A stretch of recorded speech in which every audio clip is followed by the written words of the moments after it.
Welcome to Noble Moments. This month is PTSD Awareness Month. Throughout this month we will be doing series videos covering different aspects, types, coping mechanisms, and how we manage day-to-day life dealing with it. We will cover topics such as myself's personal experience that has generated my PTSD, as well as we'll have another friend of ours. Both of us are combat veterans, so we'll cover that aspect.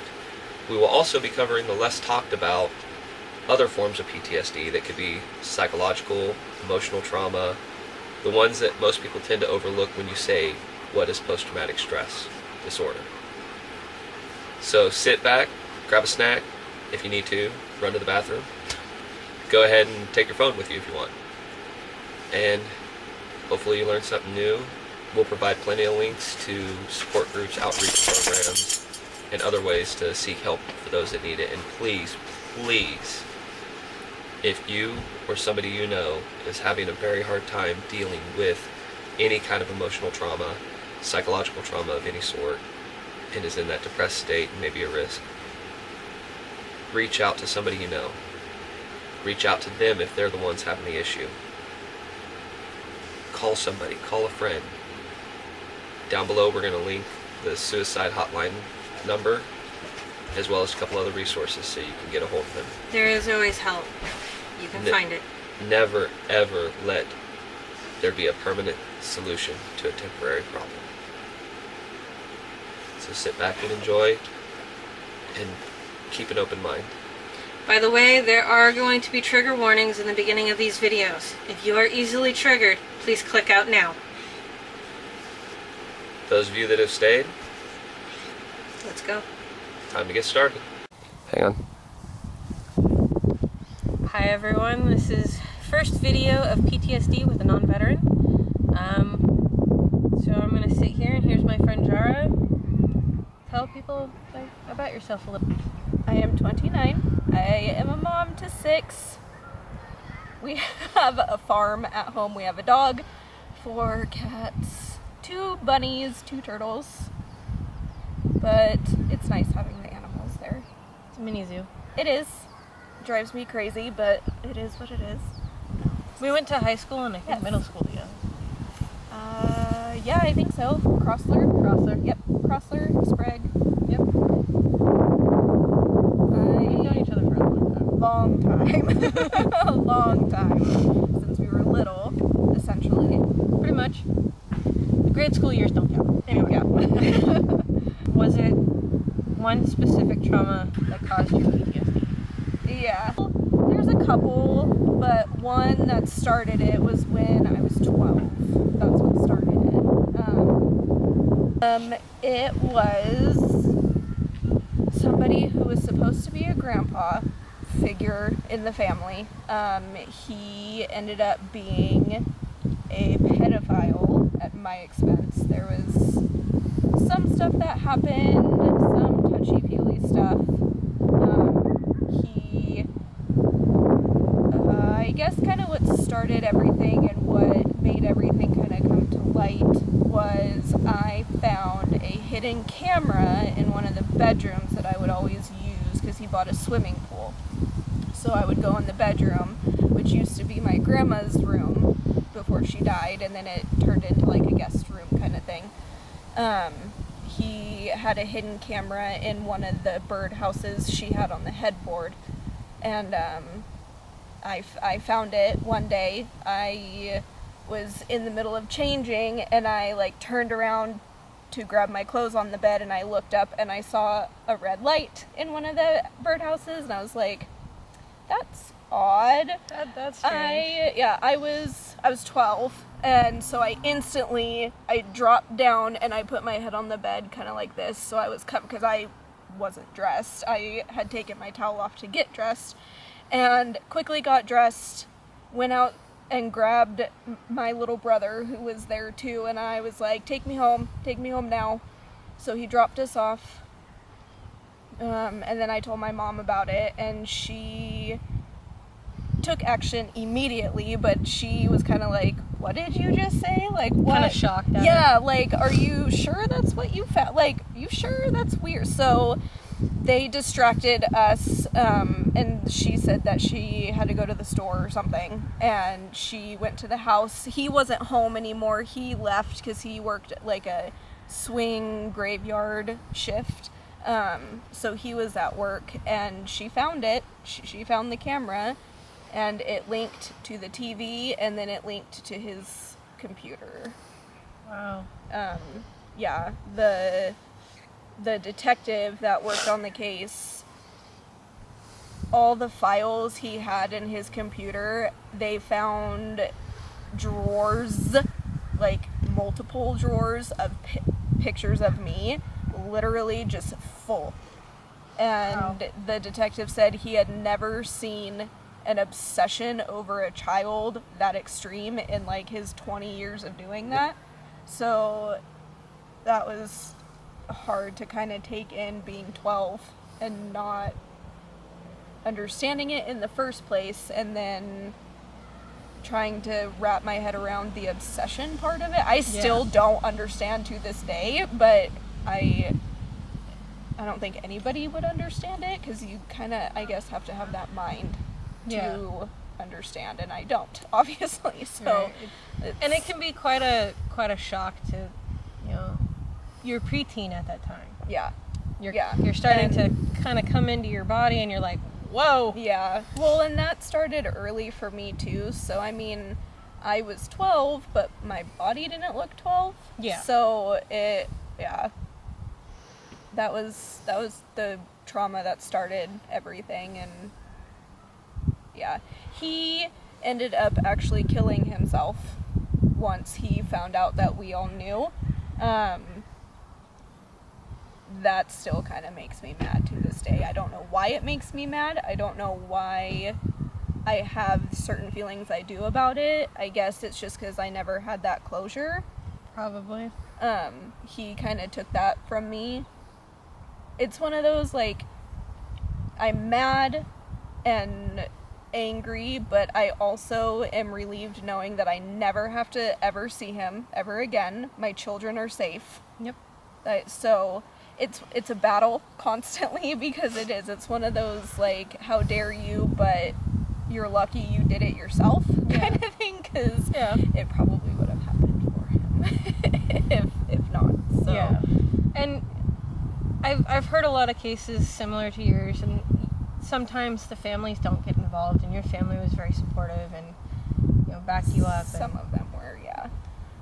At least your mom took action right away. Yeah. My mom, she even said she feels really guilty for taking too long, because after she found everything, it took her a few hours before she called, like, authorities or anything like that. And they told her, they were like, you're actually one of the very few people that actually respond immediately. She's like, but I didn't call you for like 4 hours. They're like, that's immediate to us, because a lot of people either won't say anything or they won't report it for like weeks at a time. Probably because they're trying to process the information and stuff. Yeah.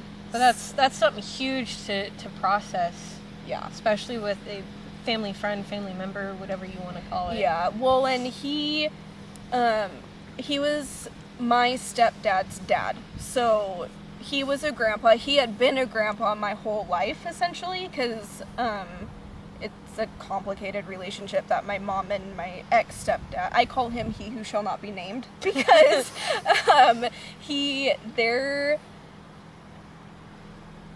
there were a lot of things that happened after that event, and I got blamed for everything. It was my fault. All that stuff. So I refer to him as he who shall not be named, because there was a lot of abuse afterwards, emotionally and verbally, a little physical. He started drinking heavily, so that kind of played a role. Yeah. So. Have you tried therapy? Yeah, my mom really pushed for me to be in counseling. I was reluctant. I guess I felt that she was pushing it too soon and making me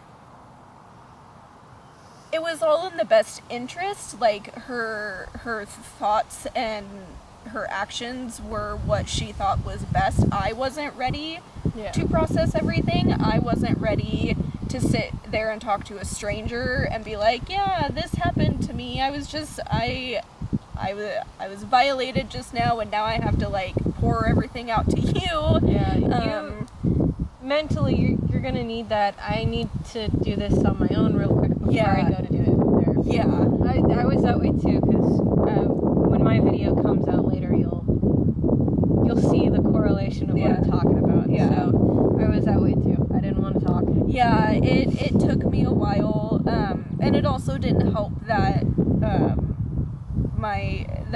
he who shall not be named was also like, she doesn't need counseling, shit happens, she needs to learn how to deal with it. So I already was saying I'm not ready for this, and then having that on top of it, I was like, okay, well, maybe I don't need it, and maybe he is right, and that sort of thing. So yeah, I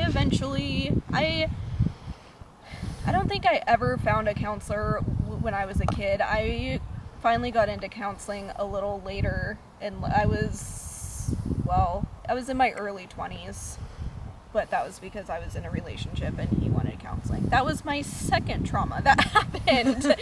So, yeah, well, kind of my second. We're going to focus today on the major one that started it all. Yeah. To cascade the rest of the way, because it does happen like that. It's like a domino effect. Yeah. Was there different types of therapies? Did you journal? You know, any of it help? Honestly, I was raised in a Christian home. My mom found Christianity, and so I was kind of raised in that environment. So really, there was just a lot of talking to whoever is listening, a higher power, whatever anybody wants to see it as, a universe, whatever. Yeah. I would talk to, at the time, it was God for me, and I just talked, and I found comfort in it. Something comforted me, whoever you view it as. So for your therapy, turning to your faith helped you a lot more than talking to some stranger. Yeah. I journaled too. That's kind of what started me journaling everything, was I started journaling, and then I just kind of sat and I talked to whoever's listening, and it was a comfort that it gave me. Whether it's all in my head or not, it comforted me, so it worked. I can understand that. Yeah. I can. Again, same thing that I've done. So, did you learn or use any coping skills when it came to your PTSD? Not healthy coping skills. We don't always go down the right road. My coping skills that eventually surfaced a few years later, early in high school, I self-harmed a lot. Those were kind of my coping skills, was I self-harmed. I journaled, and I eventually learned that because of the trauma and the PTSD, I then got the anxiety and depression on top of it, because they all kind of roll into one. Yeah. So, and it makes sense now to go back to high school and be like, that's why I was how I was. That's why I was doing what I was doing, was because I had the anxiety and the depression, but I didn't know what it was at the time. Yeah. So I had all of this going on, and home life wasn't the greatest either. My mom has been a single mom forever, and so there was a lot of struggles. So it was just so much inside and then the outside world. So yeah, especially as a teenager in high school, we were all a little kooky. Especially going to spring. Yeah. Right? Go always, but yeah. For the flaming torch. Anyway. Yeah. Did you have flashbacks at all before therapy or after therapy or during? I still do. they happened a lot more when I was younger. I have done very well learning how to compartmentalize everything. So everything's kind of hidden and tucked away in there. I still will have flashbacks. What I found that has resulted from it is if I'm anywhere new, I won't go to the bathroom. I won't go into a room alone. If one of the kids has to be changed, because I still have babies, so if any of the diapers need to be changed, I will either take them out to my car and do it, because I know it's safe and nobody's there, or I will find a specific area that I've already kind of scoped out and I feel is safe, and I'll go. So I still, to this day, I kind of have the flashbacks, and it's hard. So you still have common triggers to this day that trigger your flashbacks. Yeah. Yeah, for sure. Wow. How soon did the flashback start after the whole initial thing happened?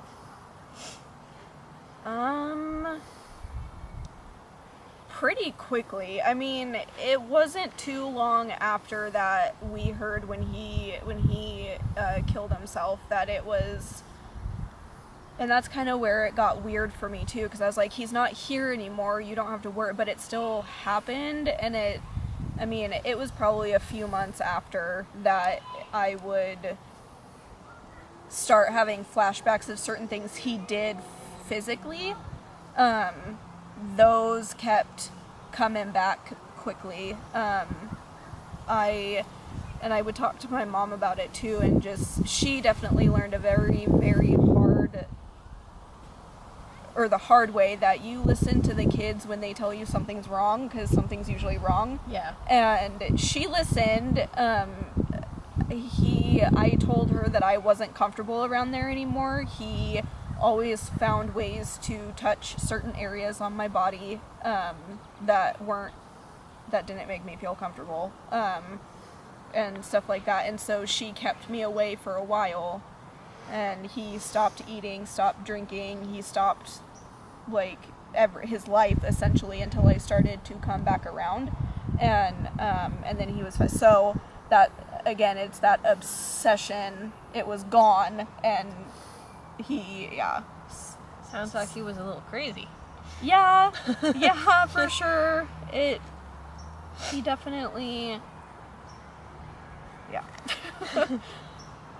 A question that I don't have written down that I just thought of, Yeah. which would be helpful. Did any of this affect any of your relationships? You're married now. Yes. To a wonderful guy. Yes. I did some scoping. Yes.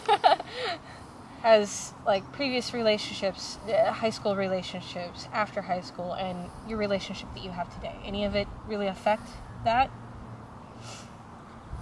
I'm sure intimacy is part of that, but we don't have to talk about that if you don't want to. Yeah, well, intimacy, yes and no. I mean, I guess I kind of went on the other side of it, that I hid behind that aspect, so I used it when I was a teenager. Who didn't?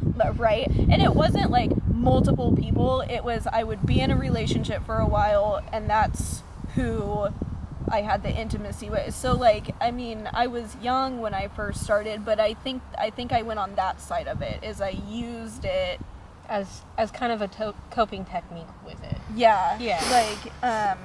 And it was with people I was comfortable with. One of my boyfriends, we were together for a long time, so it was somebody that I was definitely okay with. My husband, obviously. Yeah.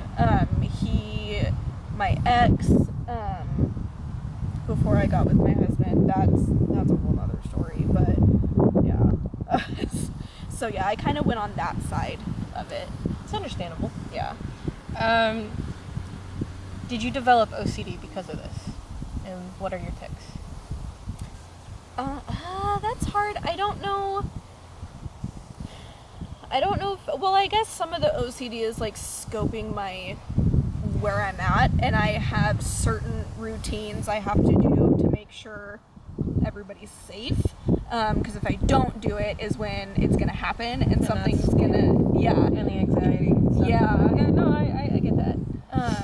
And then I have a lot of OCD stuff, but a lot of that stuff also comes from other traumas that have happened. Yeah. So it's hard to say if that's what started everything initially or because of the traumas that have happened from then on. I guess it's everything has kind of piled up, and a lot of the things is just I will clean like a psycho because just if something's not a certain way, then I have to clean it.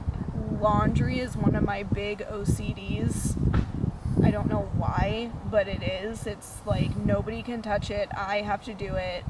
If it lands, like if I pull something out of the dryer and it lands on the floor, it gets rewashed immediately because it's dirty and I can't like. Yeah, no, So I can see that being an OCD tick from your trauma because you were not clothed when you spotted the camera. ooh, good call. Yep. True. That's Yeah. very true. Yeah. And of course, we already know you developed anxiety. Was the anxiety right away, or was it gradual? It was gradual, for sure. It was a quick gradual, if that makes sense. Like it quickly came, but it was definitely more of a gradual. Like I said, I didn't realize that it was anxiety per se until high school. Yeah. I mean, and it was only a few years because I was 12, and when you come into high school, it's only 2-3 years later. Yeah, So and they it was, really push mental health in high school too. Yeah. So that's when it Yeah. opens your eyes up to the past traumas that you've had, and you're like, whoa, wait a minute. Yeah, yeah, for sure. So it was gradual, but a quick. Yeah. Quick gradual. It Yeah. wasn't over a year span, it was within like a month. Yeah. Okay. Yeah. Did you self-medicate with drugs and alcohol?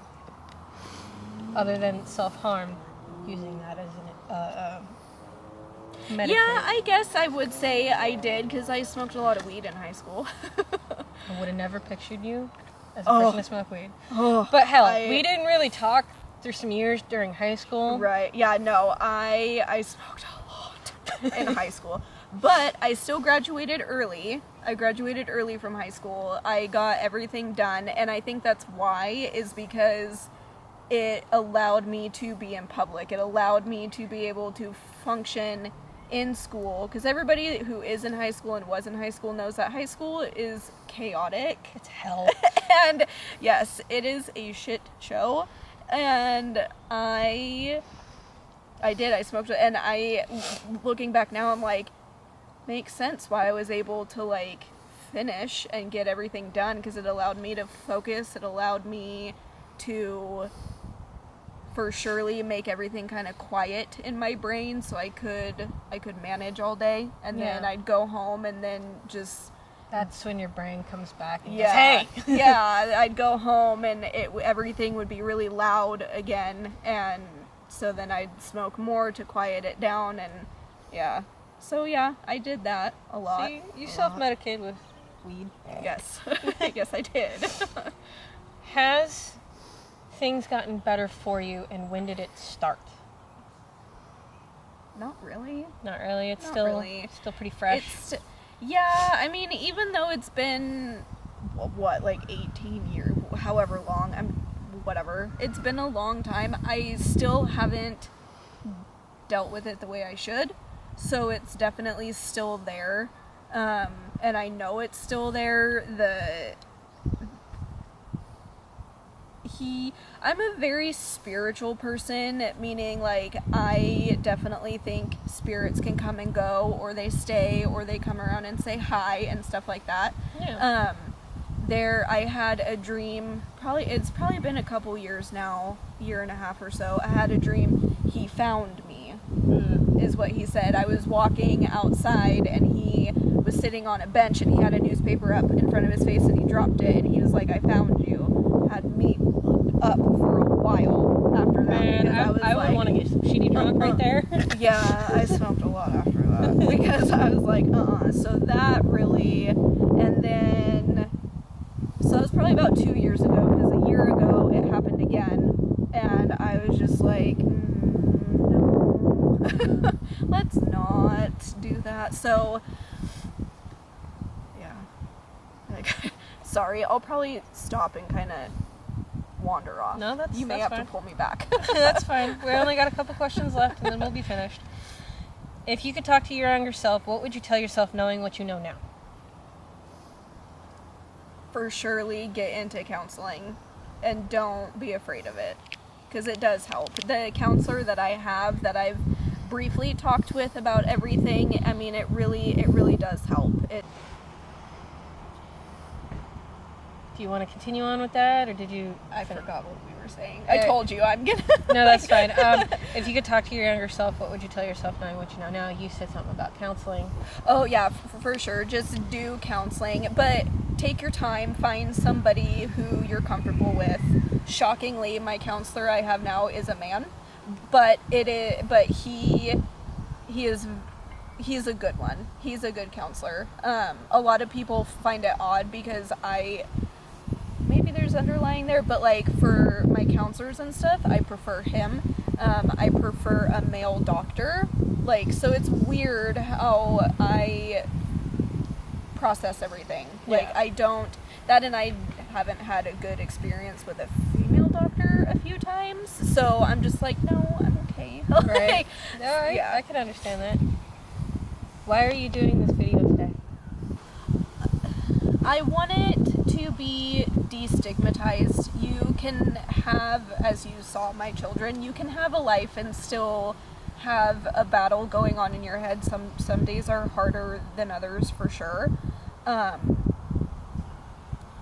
don't know how to say this without it like sounding bad. Just go ahead and spit it out. I come from a military family.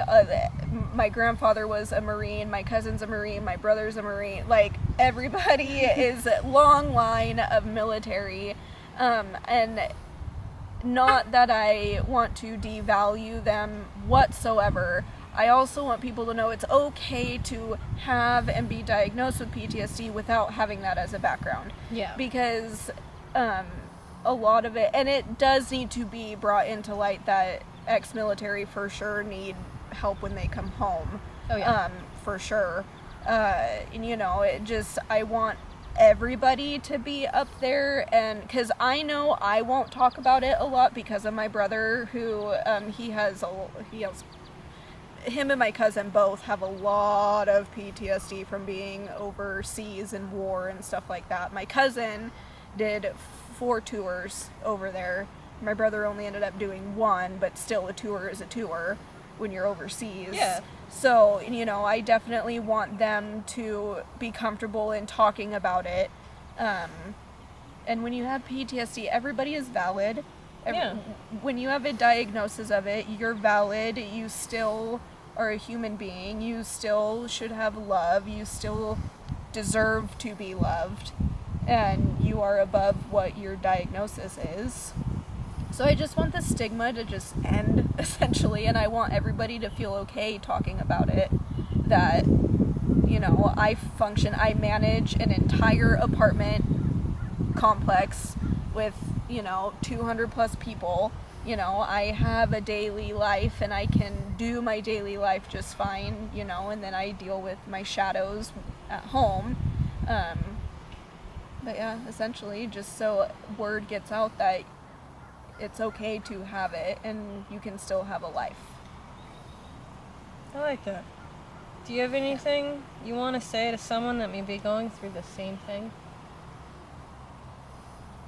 Just, you are valid, your feelings are valid, there are people who love you, even if you don't have anybody directly. I love you. I send my love and support to everybody. And that, just know that you are above your diagnosis. It doesn't have to define you. It is who you are, but you don't have to have that be a definition of who you are. It's just what you have. You can be a great person and still have a mental illness. Oh yeah, totally. Like I was saying earlier, I have 6 kids. Yes, some days are rough, but they are alive, they're healthy. Yep. They are fed, they have a roof over their head, we have an abundance of animals, so they definitely do not go without love and everything, so it's It's good. Yeah. It's not about what you have, per se. It's how you have it. Like, all the love and everything. Mm-hmm. There's a lot of families that don't have that. Yeah. So. And just, I guess it's just helpful knowing that there are people like us out there who care, and this is why we do this. So we can, if somebody else can see this and say, oh my gosh, I'm not alone, then I will do this all day, every day, any day, no matter what it's gonna trigger, because I know stuff's coming. I'm mentally prepped, so I know what's coming. But you know, it's okay to have that happen and get it all processed and out of your system. Yeah, you've been for the last week trying to work through this before coming here, and I really do appreciate it. And you're surrounded by plenty of love.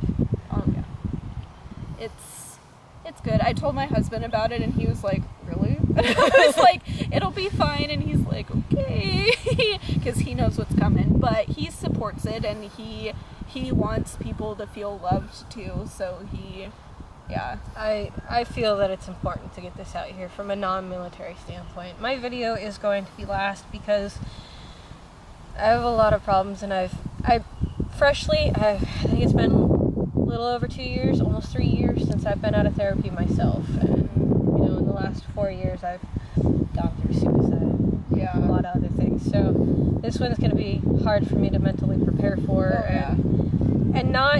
and the one thing I want to tell people is not all PTSD is the same. Right. Everybody has their own issues, and to one person it may not seem like a lot, and it may not seem hard, but everybody's PTSD is different, and it causes them their own problems. Oh, for sure. Well, that, and like, especially with someone like us that you've lived with it for so long, you're not gonna see it on the surface because we're good at hiding it. Because we've had years to take.